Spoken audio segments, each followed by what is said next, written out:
Simula bukas, dito natitira si Isabel at ang anak namin. Ang mga salita ni David ay parang isang matalim na punyal na bumaon sa puso ni Jacqueline. Tila huminto ang pag-ikot ng mundo. Ang ingay ng mga kubyertos ay biglang natigil. Maging ang pagnguya ng tatlong kasambahay na kasabay nilang kumakain sa mahabang lamesa ay napahinto. Naramdaman niya ang mga mata nilang lahat na nakatuon sa kanya, naghihintay ng kanyang reaksyon. Isang sampal. Iyon ang naramdaman niya. Isang malakas na sampal na hindi man lang dumapo sa kanyang pisngi. Pero ang sakit ay tumagos hanggang sa kaibuturan ng kanyang kaluluwa. Napakagat siya sa kanyang labi. Halos malasahan na niya ang dugo para lang pigilan ang isang hikbi na nagbabantang kumawala mula sa kanyang lalamunan. Kinailangan niyang ngumiti. Iyon ang papel niya sa pamilyang ito. Ang asawang maunawain. Ang asawang martir. Dahan-dahan siyang tumango. Isang pekeng na mangiti ang gumuhit sa kanyang mga labi. Okay, sabi niya at nagulat siya sa sarili niyang boses. Kalmado ito kahit pa sa loob-loob niya ay nagwawala na ang kanyang puso. Okay, David, walang problema. Nakita niya ang pagngisi ni Isabel mula sa kabilang dulo ng mesa. Isang ngisi ng tagumpay. Ang gabing iyon ang pinakamahaba sa buhay ni Jacqueline.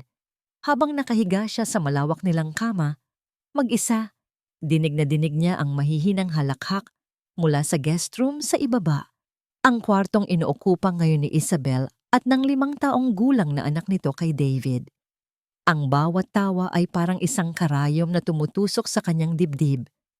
Pinilit niyang ipikit ang kanyang mga mata. Pilit na inaalala ang mga dahilan kung bakit kailangan niyang tiisin ang lahat ng ito. Ang utang na loob, ang sakit ng kanyang ina, ang pera ni David. Pero kahit anong pilit niya, ang tanging nakikita niya sa dilim ay ang mapanuyang mukha ni Isabel. Kinabukasan, sinadya niyang gumising ng maaga. Kailangan niyang maghanda para sa isa na namang araw ng pagpapanggap. Ngunit pagbaba niya sa sala, isang tanawin ang sumalubong sa kanya. Nabasag. Ang wedding picture nilang dalawa ni David na nakapatong sa isang maliit na mesa sa tabi ng hagdan ay nagkalat ang bubog sa sahig. Ay sorry po, Ma'am Jacqueline. Lumabas si Isabel mula sa kusina. May hawak na walis. Ang kanyang boses ay puno ng pekeng pag-aalala. Hindi ko po sinasadya. Nadulas lang po sa kamay ko habang nagpupunas. Hindi nagsalita si Jacqueline. Dahan-dahan niyang pinulot ang larawan mula sa nabasag na frame. Ang kanyang nakangiting mukha ay naroon pa. Nakangiti. Isang ngangiti mula sa nakaraang hindi na niya kailanman maibabalik. Okay lang. Mahinang sagot niya. Hindi tumitingin kay Isabel. Aksidente lang naman. Jacqueline. Ang boses ni David ay nagmula sa kanyang likuran. Paglingon niya, nakita niya itong pababa ng hagdan, bihis na bihis para sa opisina. Ang tingin nito ay hindi sa nabasag na picture frame, kundi sa kanya. Isang tingin na tila sinusuri kung gagawa ba siya ng eksena. Lumapit ito at kinuha ang basag na frame mula sa kanyang kamay. Inabot niya ito sa isang kasambahay nang walang anumang emosyon. Hon, sabi ni David. Ang boses ay malambing ngunit may diin. Hinawakan nito ang kanyang baba at itinaas para magkatinginan sila. Hayaan mo na yan. Bagay lang yan. Napapalitan. May kinuha ito mula sa wallet nito. Isang platinum credit card. Isinilid niya ito sa palad ni Jacqueline. Gamitin mo to. Bumili ka ng bago. O kahit anong gusto mo. Sabi nito, para hindi ka na malungkot. Hindi ito isang alok. Isa itong transaksyon. Ito ang presyo ng kanyang pananahimik. Ang bayad para sa kanyang pagpapanggap. Tumango lang si Jacqueline at isinara ang kanyang palad. Ramdam ang lamig ng piraso ng plastik. Nagpaalam si David na aalis na. Hinalikan siya sa pisngi na parang walang nangyari. Sumunod naman si Isabel. Nangumiti muna sa kanya bago humalik sa mga labi ni David. Sa harap mismo niya, nang makaalis na ang mga ito at naiwan siyang mag-isa sa sala, dahan-dahan niyang binuksan ang kanyang palad at tinitigan ang credit card. Ito na ba ang halaga niya? Isang credit card na walang limit? Hindi na niya napigilan. Mabilis siyang umakyat sa kanilang kwarto, nilak ang pinto, at sumandal dito. Doon, sa wakas, bumuhos ang mga luhang kanina pa niya pinipigilan. Walang tunog. Mga patak lang na tuloy-tuloy na dumadaloy sa kanyang mga pisngi. Napatingin siya sa salamin. Ang babaeng nakatingin pabalik ay pagod na. Ang mga mata ay walang kislap. Ang nangiti ay matagal nang nawala. "Sino ka na, Jacqueline?" tanong niya sa sarili. Anong nangyari sa masayahing babae na pinakasalan ni David? 5 taon na ang nakalipas. Naging anino na lang siya. Isang palamuti sa bahay. Isang martir na asawa. Hinilamusan niya ang kanyang mukha. Pilit na pinapakalma ang sarili. Kailangan niyang maging matatag para sa nanay niya. Nang biglang tumunog ang kanyang cellphone, nanginginig ang mga kamay na kinuha niya ito mula sa ibabaw ng kama. Nakarehistro ang pangalan ng kanyang ina sa screen. Saglit siyang nakahinga ng maluwag, pero nang sagutin niya ang tawag, isang boses na puno ng paghihirap ang kanyang narinig. "Anak." Halos pabulong ang boses ng kanyang ina at may kasamang hirap sa paghinga.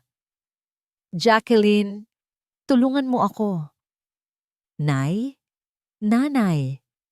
Sigaw ni Jacqueline sa telepono, ngunit ang tanging narinig niya ay ang tunog ng pagbagsak ng isang bagay at pagkatapos ay katahimikan. Nabitawan ni Jacqueline ang cellphone. Parang may malamig na yelo ang biglang bumalot sa kanyang buong katawan. Hindi siya makagalaw.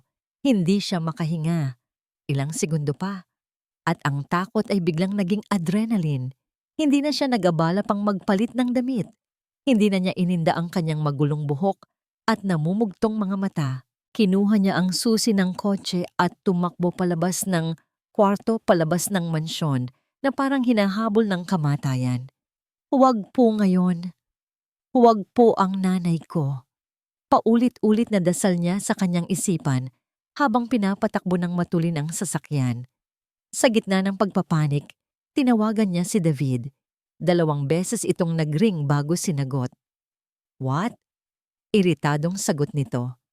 "David, ang nanay, kailangan siyang dalhin sa ospital." Humihikbing sabi ni Jacqueline. "Ano niyang nangyari?" Walang kabuhay-buhay na tanong nito. "Hindi ko alam.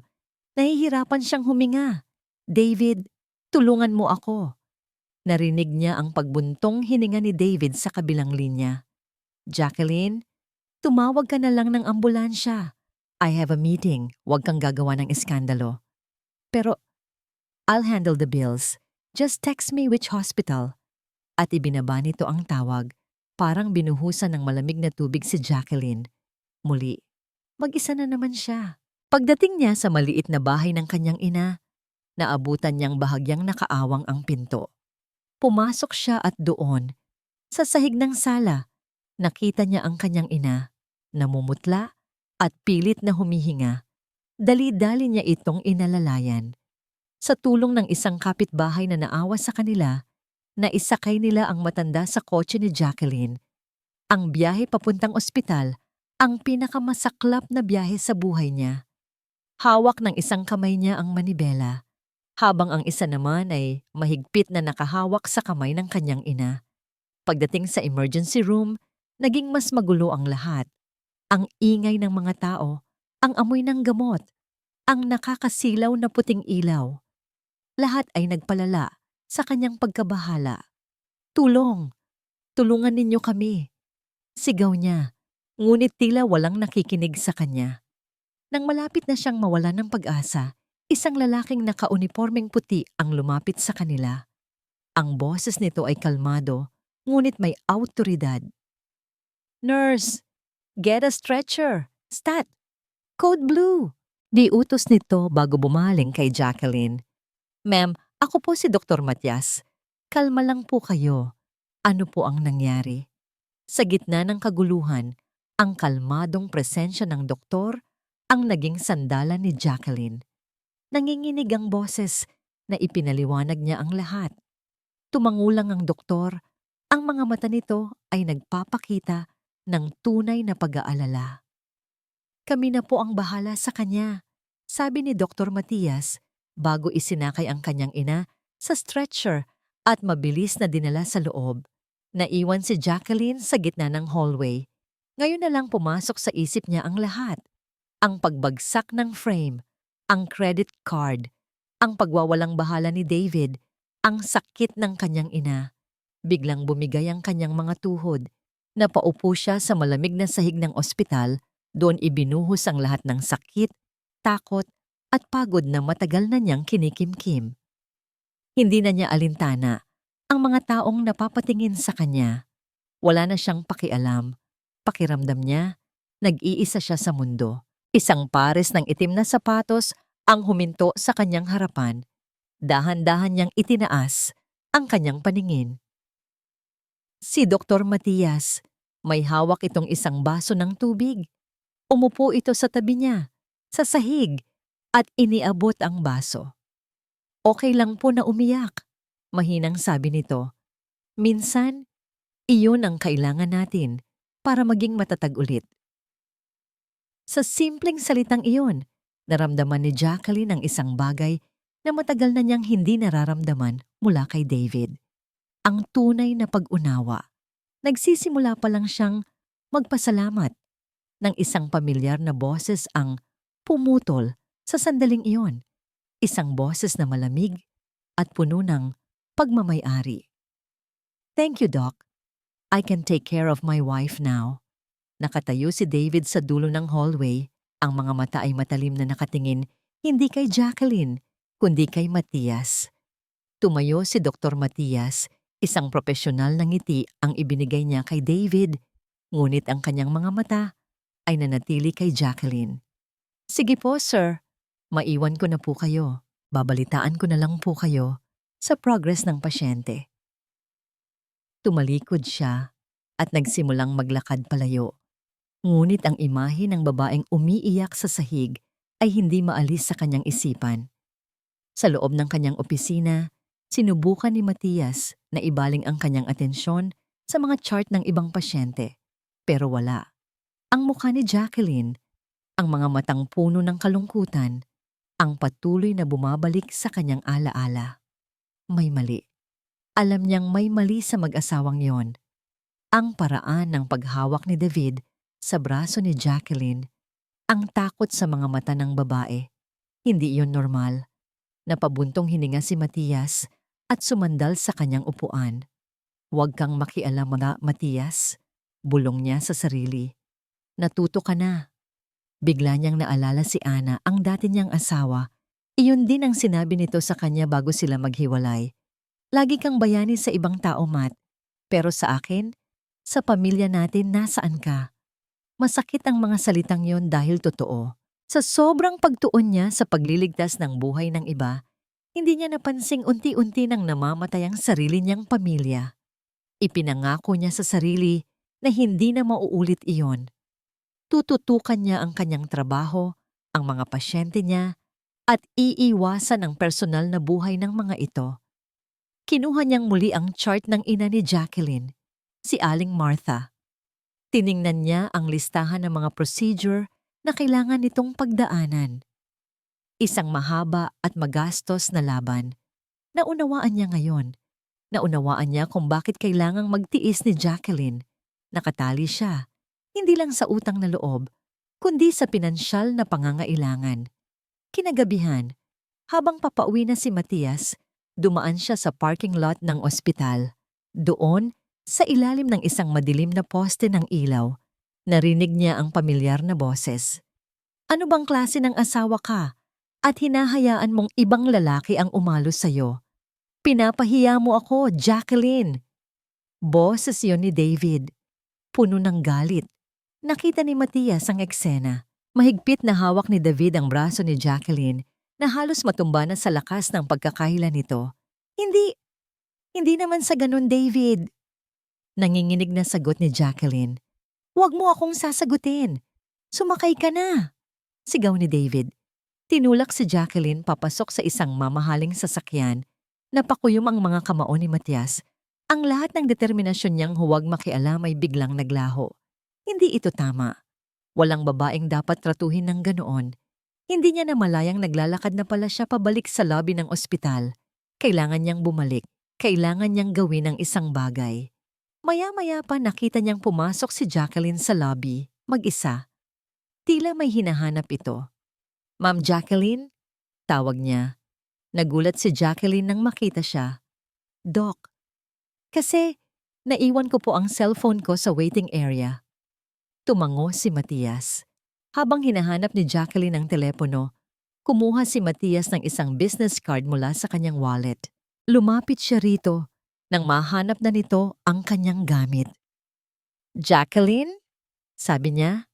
Sa unang pagkakataon ay tinawag niya ito sa pangalan. Nag-angat ito ng tingin. Ang mga mata ay gulat. Iniabot niya ang card. Ako si Matias. Kung kailangan mo ng anumang tulong, kahit hindi tungkol sa medikal na bagay, tawagan mo ako. Please. Nag-aalangang tiningnan ni Jacqueline ang card. Pagkatapos ay sa kanya. Nakita niya ang pag-aalinlangan sa mukha nito. Ngunit sa huli, kinuha rin nito ang card at isinilid sa bulsa. Walang salitang namutawi sa mga labi nito. Isang tango lang. At tumalikod na ito para umalis. Pinanood ni Matias si Jacqueline habang naglalakad ito palayo. Isang maliit na hakbang. Iyon lang ang kaya niyang gawin sa ngayon. Ibinigay niya ang tulay. Nasa sa kanya na kung tatawid siya. Ang biyahe pa uwi kasama si David ay puno ng nakabibinging katahimikan. Hindi nagsalita si Jacqueline. Ano pa ba ang sasabihin niya? Anumang salitang lumabas sa kanyang bibig ay magiging gasolina lang sa apoy ng galit ni David. Pagdating sa bahay nauna itong bumaba at pumasok sa loob. Huminga muna ng malalim si Jacqueline bago sumunod. Kailangan niyang maging kalmado. Kailangan niyang tiisin ito para sa nanay niya. Pagpasok niya sa kanilang silid, isang bagay ang agad na pumukaw sa kanyang atensyon. Sa ibabaw ng kanilang kama, nakalatag ang isang pamilyar na bestida. Kulay asul ito. Simple ang disenyo na may mga maliliit na bulaklak na burda sa laylayan. Ang bestidang yon. Iyon ang huling regalo sa kanya ng ina bago ito nagkasakit. Siya mismo ang nagburda ng bawat bulaklak. Maganda, di ba? Napatayo si Jacqueline nang tuwid nang marinig ang boses ni Isabel. Lumabas ito mula sa banyo. Suot-suot ang isang roba at may mapanuyang nangiti sa mga labi. Nakita ko sa closet mo. Patuloy ni Isabel, hinahaplos ang tela ng bestida. Mukhang luma na. Pero sabi ni David, subukan ko raw. Baka mas bumagay sa akin. Naramdaman ni Jacqueline ang pag-akyat ng dugo sa kanyang ulo. Lahat kaya niyang tiisin. Ang mga salita. Ang pangaagaw sa asawa niya. Pero ang bestidang iyon, sagrado iyon. Huwag mong gagalawin yan. Mariin ngunit nanginginig na, sabi ni Jacqueline. Tinaasan lang siya ng kilay ni Isabel. Bakit? Hindi mo naman na siguro isusuot na to. Masyadong simple para sa asawa ng isang CEO. Kinuha nito ang bestida at itinapat sa katawan nito. Humarap sa salamin. Tingnan mo, mas bagay nga sa akin. Iyon na ang huling patak.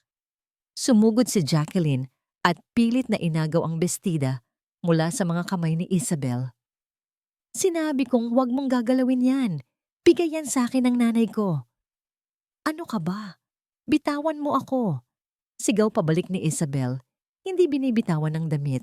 Sa gitna ng kanilang paghahatakan, bumukas ng malakas ang pinto ng silid. Anong gulo to?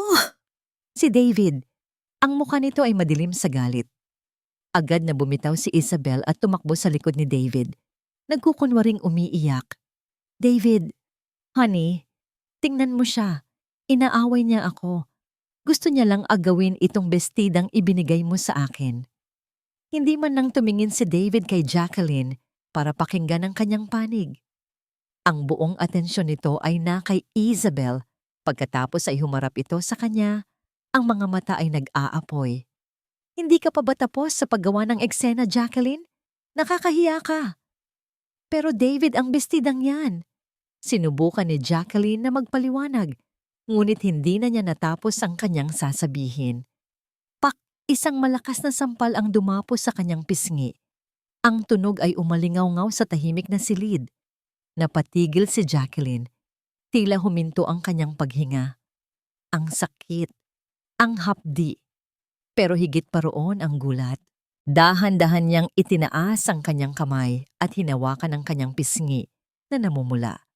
Tumingin siya sa mga mata ni David, ang lalaking ipinangako na poprotektahan siya habang buhay. Ngunit ang nakita niya roon ay hindi pagmamahal o pagsisisi, kundi malamig na galit. Ito ang unang beses na sinaktan siya ni David ng pisikal. At sa sandaling iyon, alam ni Jacqueline, may isang linyang kanilang tinawid. Isang linyang hindi na nila kailanman mababalikan pa.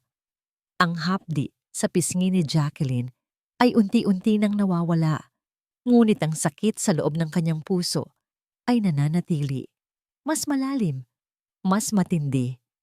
Sa mga sumunod na araw, si Jacqueline ay naging parang multo sa sarili niyang pamamahay. Kumikilos, ngumingiti, sumusunod, pero ang kanyang isip ay nasa ibang lugar. Ang sampal na yon ay hindi lang isang pisikal na pananakit. Iyon ay isang paggising. Ang utang na loob na parang tanikalang gumagapos sa kanya ay nagsimula nang maramdaman na parang isang sakal.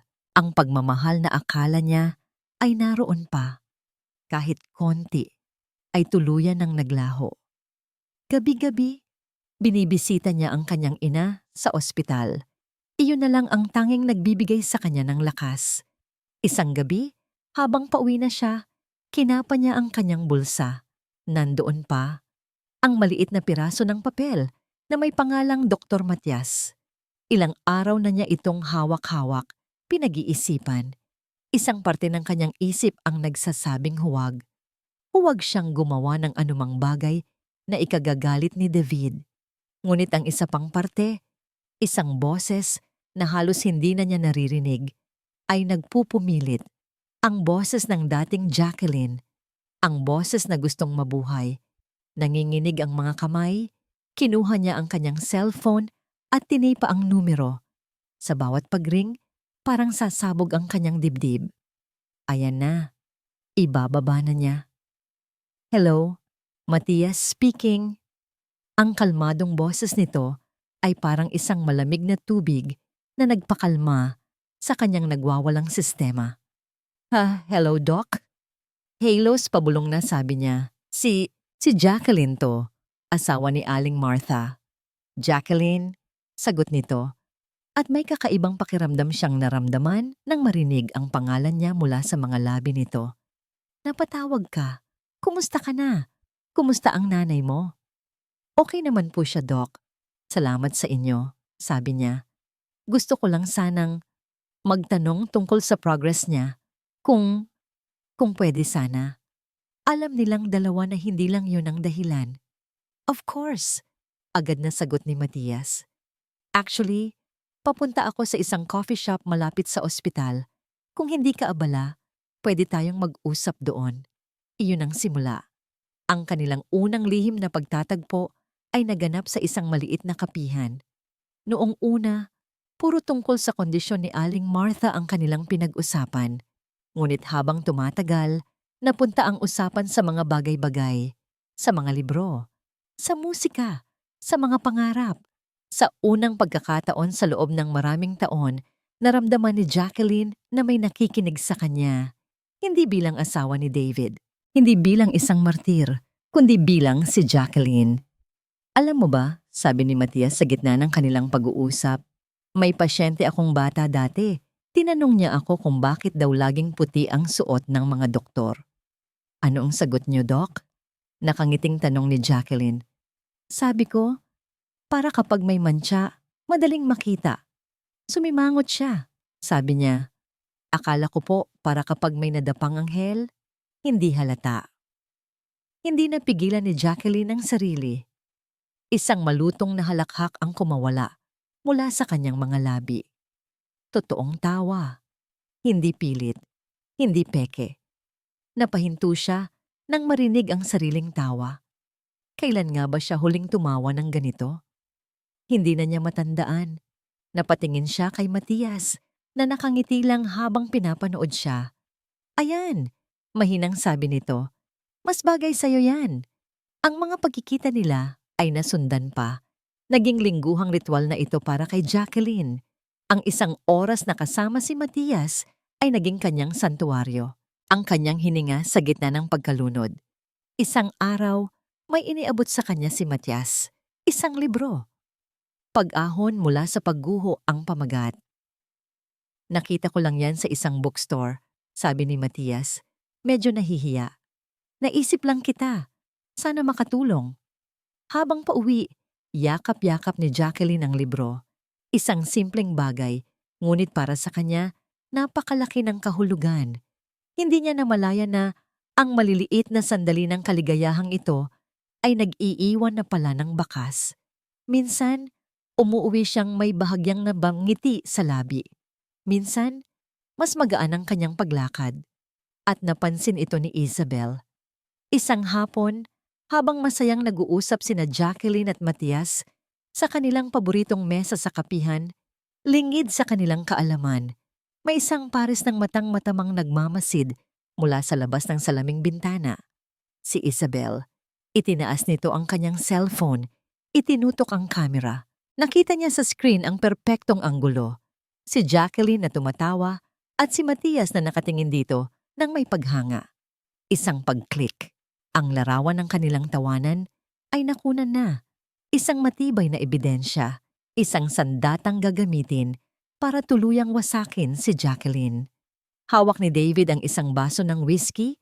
Ang yelo ay marahang umiikot habang tinititigan niya ang larawang ipinakita sa kanya ni Isabel sa cellphone nito. Si Jacqueline, tumatawa. At ang lalaking kasama nito, ang doktor na yon, ay nakatingin sa kanya na parang ito ang pinakamagandang nilalang sa buong mundo. Hindi niya namalayang nag-iinit na ang kanyang ulo. Ang bawat tawa ni Jacqueline sa larawan ay parang isang insulto. Isang sampal sa kanyang pagkalalaki. Paano siya nagkaroon ng lakas ng loob matapos ang lahat ng ibinigay niya rito? Crack! Ang tunog ng nababasag na salamin ang pumuno sa kanilang silid. Napatingin si David sa kanyang kamay. Ang baso ay durog na. Ang matatalim na bubog ay bumaon sa kanyang palad. Dumadaloy ang dugo, ngunit hindi niya ito ininda. Ang sakit sa kanyang kamay ay walang-wala kumpara sa galit na kumukulo sa loob niya. David! Tili ni Isabel, agad na kumuha ng panyo. Hayaan mo na yan, malamig na sabi ni David, pinupunasan ang dugo sa kanyang pantalon. Hindi ito selos na nararamdaman niya. Hindi. Malayo roon. Ito ay galit. Galit ng isang amo na nakitang nagre-rebelde ang kanyang alaga. Si Jacqueline ay pag-aari niya. Ang mga ngiti nito, ang mga luha nito, ang buhay nito. Lahat ay binili na niya. Bayad na. Isang plano ang mabilis na nabuo sa kanyang isipan. Hindi niya ito susugurin. Masyadong simple iyon. Masyadong magulo. Sa halip ipapaalala niya rito at sa doktor na yon kung sino ang may hawak ng lahat ng baraha. Kinabukasan, sinalubong niya si Jacqueline ng may isang namangiti. Isang nangiting hindi umabot sa kanyang mga mata.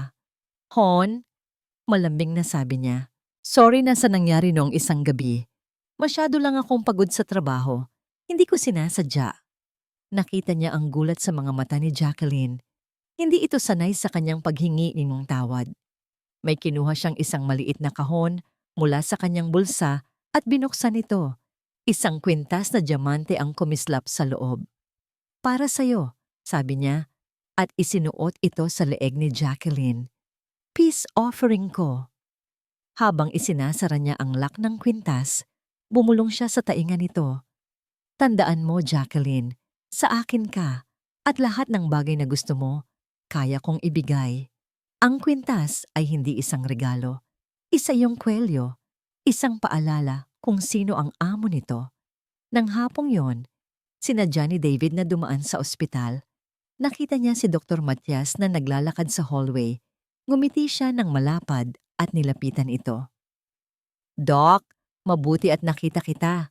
Masayang batiin niya. "Mr. David," magalang na sagot ni Matias. "Kumusta po?" "Ako dapat ang magtanong niyan sa'yo, Doc. Ang galing mo. Tila isang milagro ang ginagawa mo sa biyenan ko," sabi ni David. Tinapik pa ito sa balikat. "Actually, may anniversary party kami ng asawa ko this weekend. Gusto sana kitang imbitahan bilang guest of honor para na rin makapagpasalamat kami ng formal." Nakita ni David ang saglit na pag-aalinlangan sa mukha ni Matias, ngunit bilang isang professional, wala itong nagawa kundi tumango. "Sige po, sir. It would be my honor." "Excellent," sabi ni David. Habang tumatalikod, isang ngisi ang gumuhit sa kanyang labi. Tingnan natin kung gaano katapang ang doktor na ito kapag nasa teritoryo ko na siya. Dumating ang gabi ng party. Ang buong mansyon ay puno ng mga mahahalagang bisita, masaganang pagkain at marangyang palamuti. Si Jacqueline, sa kanyang eleganteng gown at sa kumikinang na diamanteng kwintas, ay nasa tabi niya. Ang perpektong asawa, ang perpektong palamuti. Nang dumating si Matias, sinalubong siya ni David na parang isang matalik na kaibigan. Ngunit buong gabi, hindi niya tinanggal ang kanyang braso sa baywang ni Jacqueline. Bawat kilos nito ay binabantayan niya. Nang oras na para sa kanyang talumpati, kinuha ni David ang mikropono. "Mga kaibigan," panimula niya, ang boses ay puno ng pekeng emosyon. Tumingin siya kay Jacqueline. 5 taon na. 5 taon na mula nang dumating sa buhay ko ang aking anghel, ang aking Jacqueline. Marami kaming pinagdaanan. Naaalala ko pa noong panahong halos mawala na sa kanila ang lahat. Pero sinabi ko sa sarili ko, hindi ako papayag. Gagawin ko ang lahat para sa kanya, para sa pamilya niya. Tumingin siya sa direksyon ni Matias na tahimik na nakatayo sa isang sulok. "Kaya ngayong gabi, gusto kong malaman ng lahat na ang babaeng ito," sabi ni David, sabay higpit ng hawak sa baywang ni Jacqueline, "ay akin. Ang buhay niya ay utang niya sa akin." Ang palakpakan ng mga bisita ay parang kulog sa pandinig ni Jacqueline. Pero para kay David, iyon ang musika ng kanyang tagumpay. Nang matapos ang party at makaalis na ang lahat ng bisita, nawala na ang nangiti sa mukha ni David. Hinila niya si Jacqueline papasok sa kanilang silid at ikinandado ang pinto. Ang lambing ay napalitan ng bagsik. Kinuha niya ang kanyang cellphone, binuksan ang litratong ipinadala ni Isabel at itinapon ito sa mukha ni Jacqueline. Ang larawan nila ni Matias sa kapihan. "Akala mo ba tanga ako?" Gigil na tanong ni David. Ang bawat salita ay puno ng lason. "Akala mo ba hindi ko malalaman ang mga kalandian mo?" Nakatayo si Jacqueline sa gitna ng silid. Ang piraso ng larawan ay parang isang mabigat na selyo sa sahig. Ang mga akusasyon ni David ay umalingaw-ngaw sa kanyang tainga, ngunit hindi na siya nakaramdam ng takot. Wala na.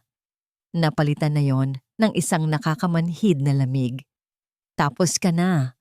Kalmadong tanong niya, na lalong ikinagalit ni David. "Huwag mo akong pilosopohin, Jacqueline!" Sigaw nito. Lumapit at dinuro siya sa mukha. "Isang salita ko lang sa ospital, isang tawag ko lang, matitigil ang lahat ng gamutan ng nanay mo. Gusto mo ba yon?" Iyon ang bala na tumama sa pinakasentro ng kanyang puso. Ang kanyang ina, ang tanging kahinaan niya. Napayuko si Jacqueline. Natalo na naman siya. "Hindi," halos pabulong niyang sagot. "Mabuti," sabi ni David. Ang boses ay nagbalik na sa pagiging kontrolado. "Mananatili ka sa kwartong ito. Mag-isip-isip ka. Bukas, pag-uusapan natin kung paano ka babawi sa kahihiyang idinulot mo sa akin." Lumabas si David ng silid. Narinig ni Jacqueline ang pagpihit ng susi sa seradura. Nakalock. Ikinulong siya.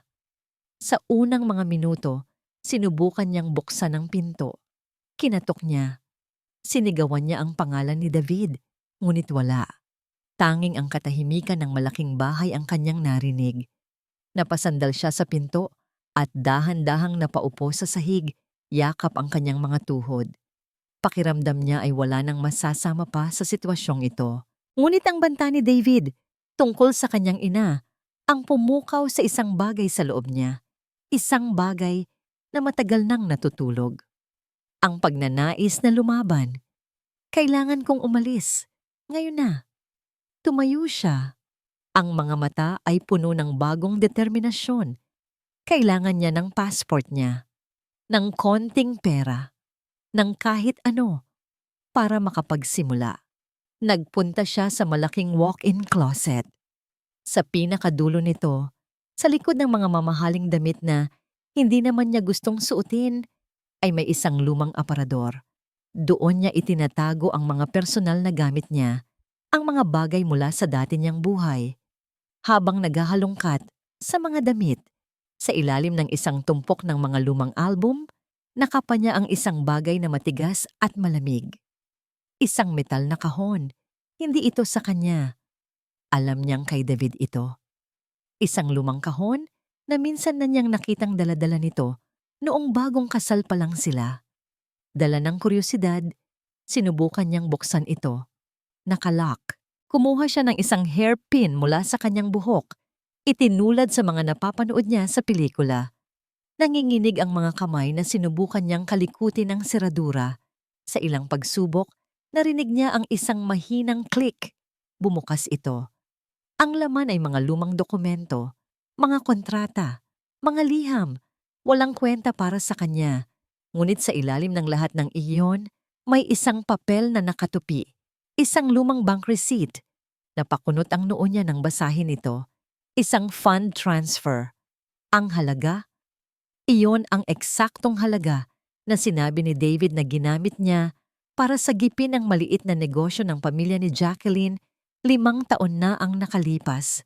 Ang petsa, magkatugma rin. Ngunit ang pangalan ng account na pinanggalingan ng pera. Hindi ito pangalan ni David. Account name, Royal Holdings Incorporated.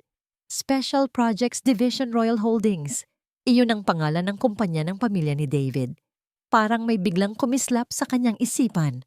Isang masakit na piraso ng palaisipan na biglang nabuo. Dahan-dahan siyang naupo sa sahig. Ang resibo ay nanginginig sa kanyang mga kamay.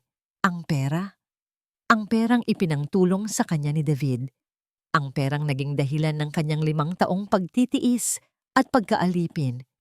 Hindi galing sa sarili nitong pera. Galing ito sa kumpanya ng pamilya niya. Pera na. Ninakaw nito? Parang isang malakas na sampal ang tumama sa kanya. Mas malakas pa sa sampal na ibinigay ni David.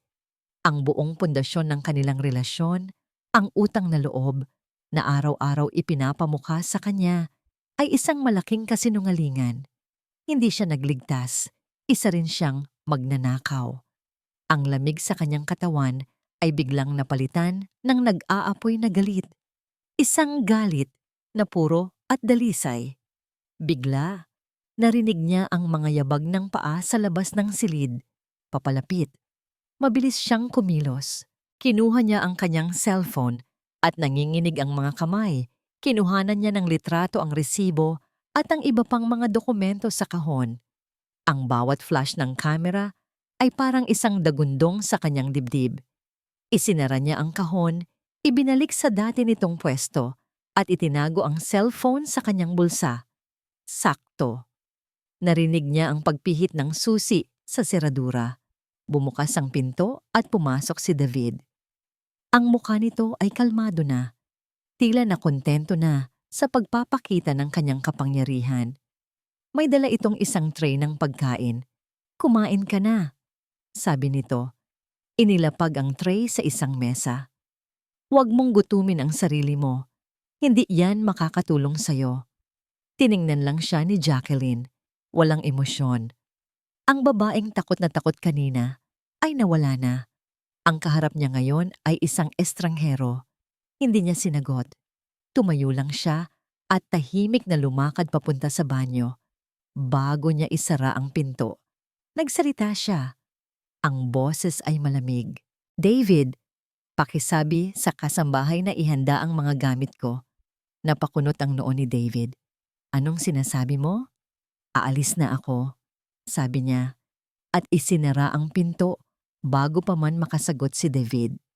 Sa loob ng banyo, isinandal niya ang kanyang likod sa pinto. Ang puso niya ay malakas na kumakabog. Iyon na yon, nasabi na niya. Wala nang atrasan. Narinig niya ang malakas na pagkatok ni David sa pinto, ngunit hindi niya ito pinansin. Binuksan niya ang bintana ng banyo.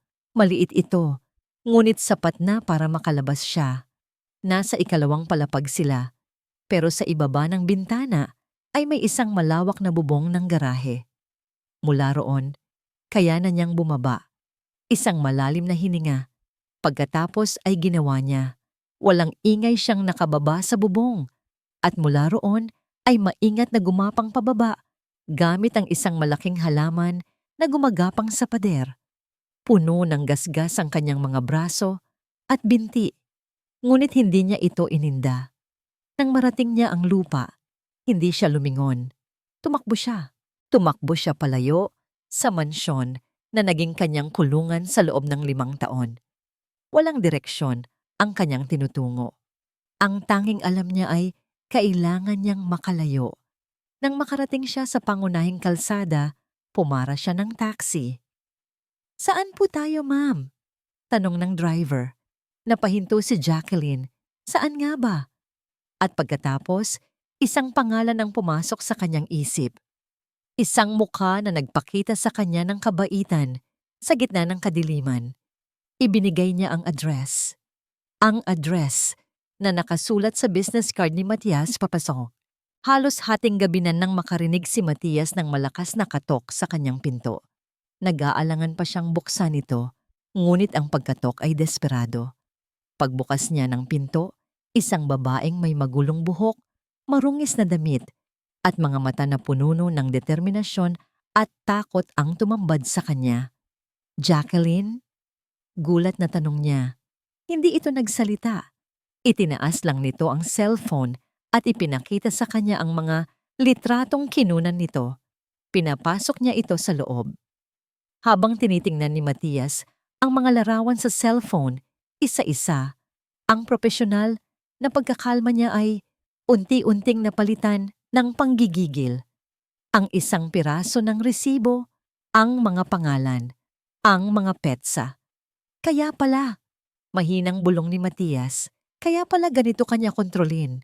Nag-angat siya ng tingin kay Jacqueline na ngayon ay nakaupo sa kanyang sofa, nanginginig. Ang lahat ng tapang nito kanina ay tila nawala na, napalitan ng bigat ng kanyang sitwasyon. Hindi na nag-isip si Matias.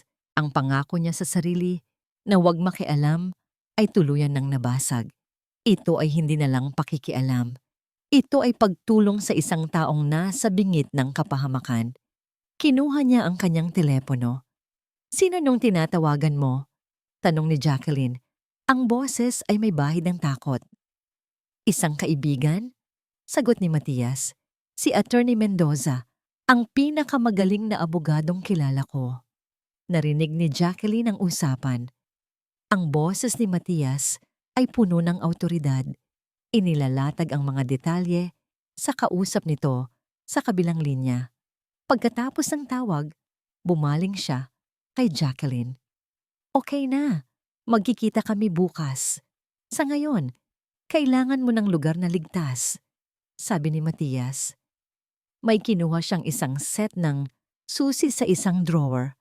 "May maliit akong apartment unit na hindi ko na ginagamit. Walang nakakaalam noon. Doon ka muna." Dinala ni Matias si Jacqueline sa apartment. Maliit ito ngunit malinis at kumpleto sa gamit. "Magpahinga ka na," sabi ni Matias. Inaabutan ito ng isang bote ng tubig. Nang akma na siyang aalis, nagsalita si Jacqueline. "Doc, Matias?" Lumingon siya. "Salamat," sabi nito. Ang mga mata ay nagsisimula ng mamasa. Lumapit si Matias. Sa isang iglap na wala ang distansya ng doktor at pasyente, hinawakan niya ang kamay nito. "Dito, ligtas ka," sabi niya. "Hindi ko hahayaang saktan ka pa niya. Pangako yan." Nang gabing iyon, sa unang pagkakataon sa loob ng maraming taon, nakatulog si Jacqueline ng walang takot. Ngunit habang natutulog siya, isang anino mula sa nakaraan ang gumagalaw na. Sa kanyang opisina, si David, na galit sa pagtakas ni Jacqueline, ay hindi matahimik. Paulit-ulit niyang tinatawagan ang cellphone nito, ngunit hindi na ito matawagan. Sa huli, isang numero ang kanyang tinawagan. Isang numero na matagal na niyang hindi tinatawagan. "Dad?" sabi ni David sa telepono. "May problema tayo." Sa kabilang linya, isang boses na malamig at makapangyarihan ang sumagot. Ang boses ni Don Ricardo, ang ama ni David. "Anong problema?" "Si Jacqueline, umalis siya." At sa tingin ko, may nalaman siya. Katahimikan. At pagkatapos, ang malamig na sagot ni Don Ricardo. "Alam ko kung nasaan siya. Huwag kang mag-alala, anak. Ako na ang bahala rito." Sa unang pagkakataon, sa loob ng 5 taon, nagising si Jacqueline na hindi dahil sa ingay ng alarm clock, kundi dahil sa sinag ng araw na tumatama sa kanyang mukha. Nasa maliit siyang apartment, tahimik, ligtas. Umupo siya sa kama at huminga ng malalim. Ang hangin ay tila mas malinis, mas magaan. Isang maliit na ngiti ang sumilay sa kanyang mga labi. Ang nangiti ng pag-asa. Ngunit ang katahimikang iyon ay hindi nagtagal. Isang tawag mula sa isang hindi rehistradong numero ang bumasag sa umaga. Nag-aalangan man, sinagot niya ito. "Hello? Mrs. Jacqueline Sandoval." Hindi iyon tanong. Iyon ay isang pahayag. Ang boses sa kabilang linya ay boses ng isang matandang lalaki. Kalmado, malamig, at puno ng kapangyarihan na hindi niya pa naririnig kahit kay David. "Sino po ito?" Nanginginig na tanong ni Jacqueline. "Hindi na mahalaga kung sino ako," sagot ng lalaki. "Ang mahalaga ay alam ko kung nasaan ka. Diyan sa apartment unit 4B, Serenity Residences." Parang may yelong biglang dumaloy sa mga ugat ni Jacqueline. Paano niya nalaman? "Huwag kang mag-alala," patuloy ng boses. "Hindi kita sasaktan. Pero gusto ko lang ipaalala sa'yo na ang bawat galaw ay may katumbas na resulta. Ang pagtakas mo, iyan ay isang malaking galaw. At ang resulta nito ay maaaring hindi mo magustuhan." "Ano ang gusto ninyong sabihin?" Narinig ni Jacqueline ang isang mahinang tawa sa kabilang linya. "Ang iyong ina. Kumusta na siya?" "Narinig ko, kailangan niya ng espesyal na gamutan. Magastos iyon. Sayang naman kung matitigil, hindi ba?" "Wag, wag ninyong idadamay ang nanay ko," sigaw ni Jacqueline. Ang takot ay nagsisimula ng maging galit. "Wala akong ginagawa, Hija," sagot ng lalaki. Ikaw ang gagawa. Bumalik ka sa asawa mo. Itigil mo ang kahibangang ito. O panoorin mo ang unti-unting pagbagsak ng lahat ng bagay na mahalaga sa'yo. Nasa'yo ang desisyon." At ibinaba ng lalaki ang tawag. Nabitawan ni Jacqueline ang kanyang cellphone. Ang apartment na kanina lang ay tila isang kanlungan ay biglang naging isang kulungan. Alam nila kung nasaan siya. Pinapanood siya. Sa gitna ng kanyang pagpapanik, isang email notification ang pumasok sa kanyang cellphone. Mula ito sa bangko. Subject: Account Deactivation Notice. "Dear Mrs. Sandoval, we regret to inform you that your credit card and all associated savings accounts have been frozen upon the request of the primary account holder, Mr. David Sandoval." Nawala ang kanyang hininga. Ang lahat ng pera na naipon niya, ang emergency fund na inilagay ni David sa pangalan niya, lahat ay nawala. Wala siyang kahit isang kusing. At parang isang masamang biro ng tadhana, tumunog muli ang kanyang cellphone. Sa pagkakataong ito, numero ng ospital. Nanginginig ang mga kamay na sinagot niya ito. Hello, Mrs. Sandoval. From the accounting department po ng St. Luke's Hospital, sabi ng isang babae. Tumatawag lang po kami para i-follow up ang inyong outstanding balance. Kung hindi po ito mababayaran sa loob ng 24 na oras, mapipilitan po kaming itigil ang ilang non-essential treatments para sa pasyente. Hindi na niya narinig ang mga huling sinabi ng babae. Bumagsak si Jacqueline sa sahig. Lahat ay nawala. Ang kanyang kalayaan, ang kanyang pera, at ngayon, ang kalusugan ng kanyang ina. Kasalanan niya ito. Ang kanyang pagtakas, ang kanyang paglaban, ang kanyang ina, ang magbabayad ng lahat. Ang pag-asa na naramdaman niya kaninang umaga ay naging abo na lamang. Para siyang isang ibon na nakawala sa hawla, para lang matuklasan na naputol na pala ang kanyang mga pakpak. Yakap ang kanyang mga tuhod. Umiyak siya ng umiyak. Isang iyak na puno ng pagsisisi at kawalan ng pag-asa. Wala na siyang laban. Natalo na siya. Ilang sandali pa, naririnig niya ang pagbukas ng pinto. Pumasok si Matias. May dalang isang bag ng pagkain at isang ngiti sa labi. Ngunit ang ngiting iyon ay agad na naglaho nang makita siya sa sahig, wasak na wasak. Jacqueline? Nag-aalalang tawag niya. Mabilis na lumapit. Anong nangyari? Sa pagitan ng mga hikbi, ikinuwento niya ang lahat. Ang tawag, ang pera, ang ospital. Nang matapos siya, ang tanging naririnig na lang ay ang kanyang mga iyak. Nakita niya ang awa sa mga mata ni Matias. Iyon na lang ba siya ngayon? Isang taong kaawa-awa? Ngunit biglang nagbago ang ekspresyon sa mukha ni Matias. Ang awa ay napalitan ng isang bagay na mas matindi. Determinasyon. Lumuhod ito sa kanyang harapan, hinawakan ang kanyang mga balikat at pinilit siyang tumingin sa mga mata nito. Makinig ka sa akin, Jacqueline, sabi nito. Ang boses ay matatag at puno ng paninindigan. Hindi ka nag-iisa, hindi kita iiwan. Umiling si Jacqueline, pero ang nanay ko, wala na akong pera. Tinitigan siya ni Matias. Ang mga mata nito ay seryoso. Hindi mahalaga ang pera, sabi nito. Huwag kang mag-alala sa bayarin sa ospital. Ako na ang bahala. Ang mga salita ni Matias ay parang isang mainit na kumot na bumalot sa nanginginig na kaluluwa ni Jacqueline. Ako na ang bahala. Simple lang, pero iyon ang mga salitang pinakakailangan niyang marinig sa buong buhay niya. Tumingala siya. Ang mga mata ay puno pa rin ng luha, ngunit ngayon ay may kasama ng pagtataka.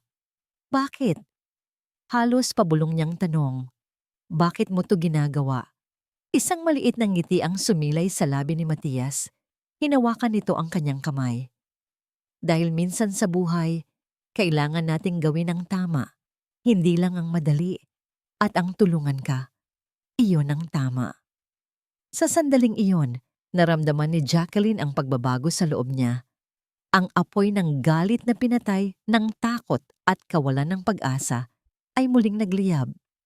Ngunit ngayon, hindi na lang ito galit. May kasama na itong pag-asa. Hindi na siya lalaban para lang makatakas. Lalaban siya para manalo. Kinabukasan, ipinakilala sa kanya ni Matias si Attorney Mendoza. Isa itong lalaking nasa edad 40, matalimang mga mata, at may aura ng isang taong hindi basta-basta natatalo. Inilatag ni Jacqueline ang lahat. Ipinakita niya ang mga litrato ng resibo, ikinuwento niya ang 5 taong pagtitiis. Ikinuwento niya ang pagbabanta ng ama ni David. Habang nagsasalita si Jacqueline, tahimik lang na nakikinig ang abogado. Paminsan-minsan ay tumatango. Nang matapos si Jacqueline, sumandal si Attorney Mendoza sa kanyang upuan. Malinaw ito, sabi ng abogado. Technical malversation, paglustay ng pondo ng korporasyon, isang seryosong krimen. Ang problema, ang ama ni David. Si Don Ricardo ay isang makapangyarihang tao. Kung idadaan natin ito sa korte, gagawin niya ang lahat para patagalin ang kaso, itago ang ebidensya, at takutin ang mga testigo. Kaya ano po ang gagawin natin? Tanong ni Matias. Isang matalas na ngiti ang gumuhit sa labi ni Attorney Mendoza. Hindi natin sila lalabanan sa kanilang teritoryo. Dadalhin natin ang laban sa kanila kung saan hindi sila handa. Saan po iyon? Tanong ni Jacqueline. Sa susunod na linggo, sabi ng abogado. Ang Royal Holdings ay magkakaroon ng kanilang annual board meeting. Naroon ang lahat ng miyembro ng board, ang mga investor. Naroon ang buong reputasyon ng pamilya nila. At doon ka papasok. Ang plano ay simple ngunit mapanganib. Sa gitna ng board meeting, papasok si Jacqueline at sa tulong ng abogado, ilalabas niya ang lahat ng ebidensya. Hindi sa korte, kundi sa harap ng mga taong pinakamahalaga sa negosyo at pangalan ng mga Sandoval, isang surgical strike na sisira sa kanilang kredibilidad sa isang iglap. Bago ang araw ng pagtutuos, may isang bagay pa si Jacqueline na kailangang gawin. Binisita niya ang kanyang ina. Masigla na ito ngayon. Salamat sa walang patid na pag-aalaga ni Matias. Anak, sabi ni Aling Martha, hinahaplos ang kanyang buhok. Nakikita ko sa mga mata mo. May mabigat kang pasanin, pero may liwanag na rin. Nay, natatakot po ako. Pag-amin ni Jacqueline, hinawakan ng kanyang ina ang kanyang mga kamay.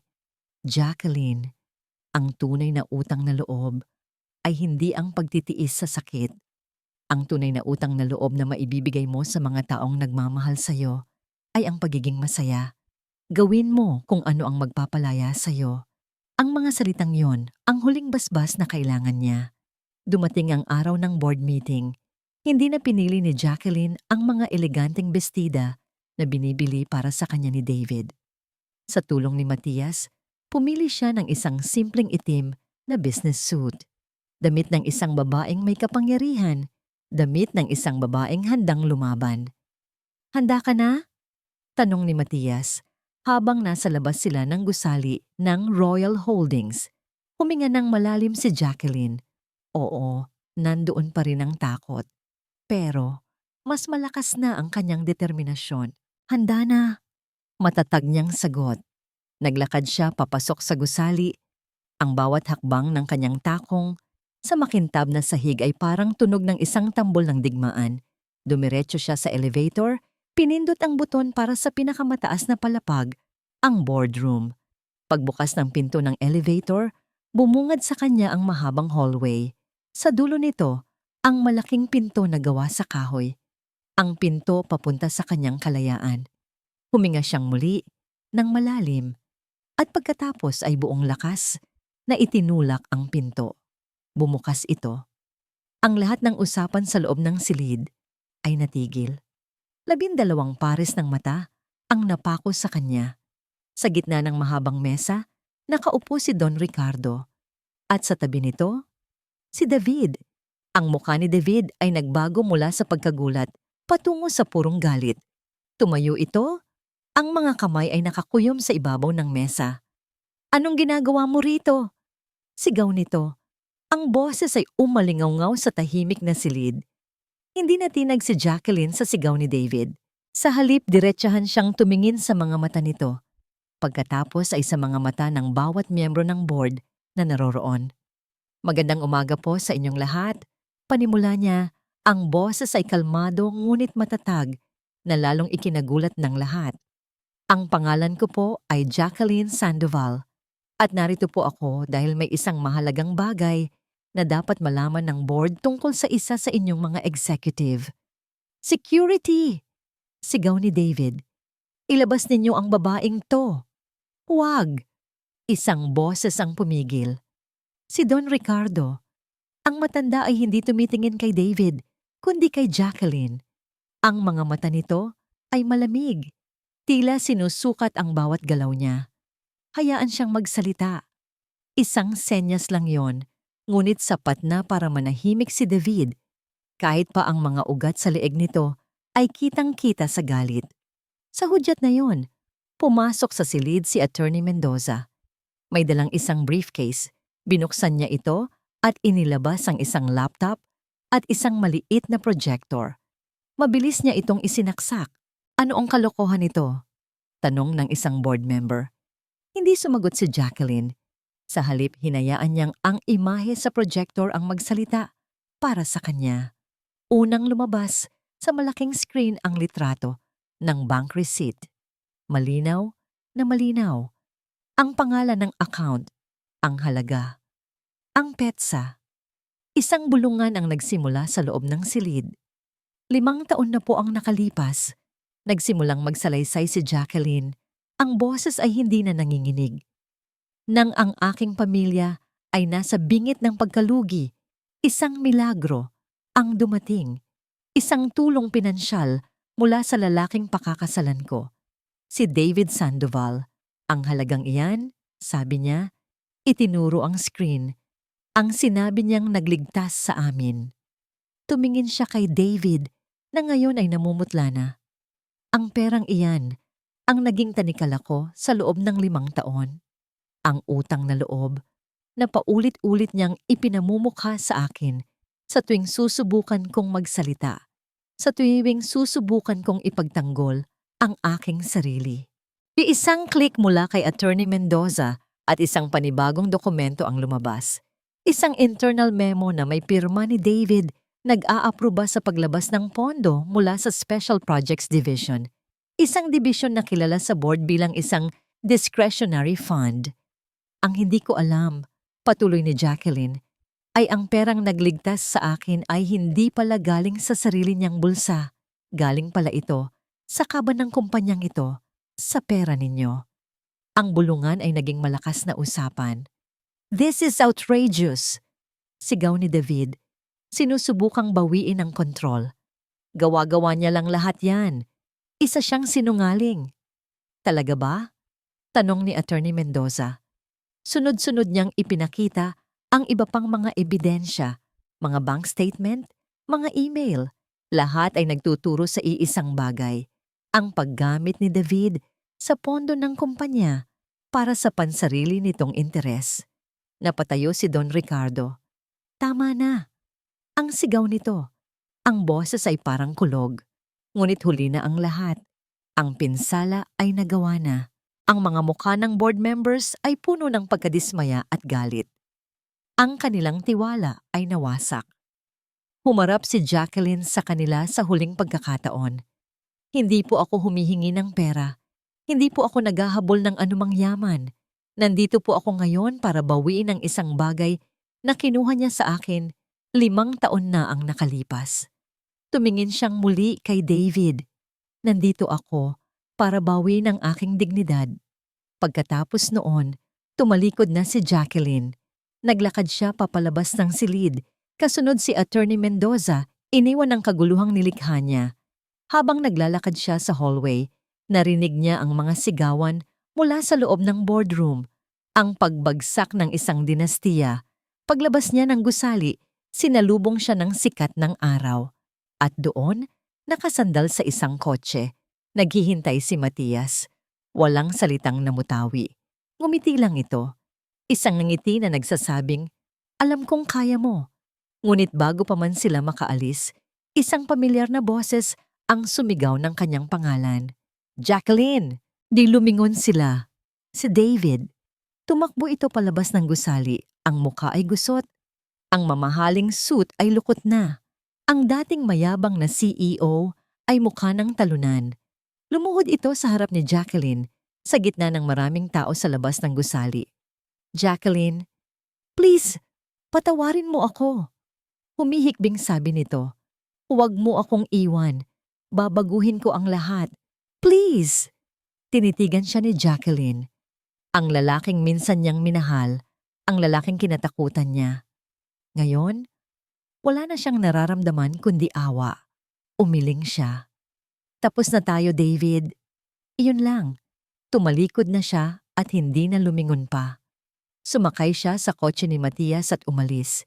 Iniwan si David na nakaluhod at wasak sa sementong daan. Sa kabilang dako ng syudad, si Isabel, na abala sa pamimili gamit ang credit card ni David, ay nakatanggap ng isang tawag. Nang sagutin niya ito, narinig niya ang balita. Walang pag-aalinlangan, bumalik siya sa mansyon, ngunit hindi para damayan si David, kundi para kunin ang lahat ng alahas at mahahalagang gamit na kaya niyang dalhin bago pa man huli ang lahat. Ang barko ay lumulubog na at wala siyang balak na malunod kasama nito. 6 na buwan ang lumipas. Ang hanging amihan na dumadampi sa pisngi ni Jacqueline ay may dalang amoy ng bagong lutong tinapay at sariwang kape. Nakatayo siya sa likod ng counter ng isang maliit, ngunit maaliwalas na bake shop, panaderya ni Martha, ang nakasulat sa karatula sa labas. Ipinangalan niya sa kanyang ina. Ito ang kanyang bagong mundo, ang pera mula sa naging divorce settlement nila ni David na mabilis na ibinigay ng mga Sandoval para maiwasan ang mas malaking eskandalo, ay ginamit niya para tuparin ang kanyang matagal ng pangarap. Isang maliit na negosyo kung saan siya ang masusunod, kung saan ang bawat sulok ay puno ng pagmamahal, hindi ng takot. Jacqueline, anak, yung order ni Mrs. Reyes, handa na ba? Lumabas mula sa kusina si Aling Martha, masigla at malusog na. Siya na ngayon ang head baker ng panaderya at ang mga lumang recipe niya ang siyang dinadayo ng mga customer. Opo, Nay, ito na po. Nakangiting sagot ni Jacqueline habang maingat na inilalagay sa isang kahon ang 1 dosenang ensaymada. Ang buhay ay simple. Gigising siya ng maaga, hindi para paghandaan ang aalmusalin ng isang asawang hindi siya mahal, kundi para magmasa ng harina. Matutulog siya ng gabi na pagod, hindi dahil sa bigat ng dibdib, kundi dahil sa dami ng trabaho. Pero sa bawat pagod, may saya. Sa bawat pawis, may katuparan. Narinig niya ang tunog ng maliit na kampana sa pinto. Hudyat na may bagong pasok na customer. Good morning! Anong mabibili ng paborito kong doktor? Masayang bati ni Jacqueline. Pumasok si Matias, may dalang isang maliit na bouquet ng mga bulaklak na sunflower. Naging ugali na niya ang pagdaan tuwing umaga bago pumasok sa ospital. 1 kape at 1 ngiti mula sa paborito kong panadera. Please. Sagot ni Matias. Ang mga mata ay kumikinang habang nakatingin sa kanya. Ang relasyon nila ay hindi minadali. Nagsimula ito sa pagkakaibigan, sa pag-aalaga. Hinayaan nilang maghilom muna ang mga sugat ni Jacqueline.